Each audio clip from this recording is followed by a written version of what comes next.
আসসালামাইকুম, hello guys. যে কারণে মনে করেন বউলি কক্সবাজার আইনে করছে, সে কারণটা মনে করেন আমি আপনাকে বুঝেই করতেছি।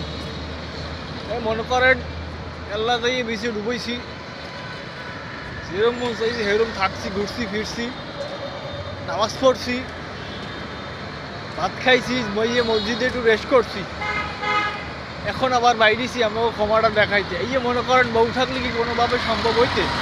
কোনোভাবেই সম্ভব হইতে না। হ্যারোলই বিছে নামা লাগবে, হ্যারোলইয়ে মনে করেন হোটেলে থাকা লাগবে, হ্যারোলই বিবি রেস্টুরেন্টে ভাত খাওয়া লাগবে। ভাত তো না, চাইনিজ খাবার, মুই তো কোনো ভাত খাইছি।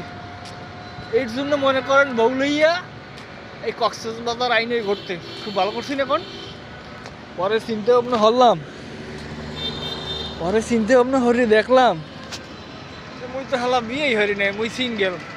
ওই আল্লাহ উনি দোল্লা পাবো কোথায়।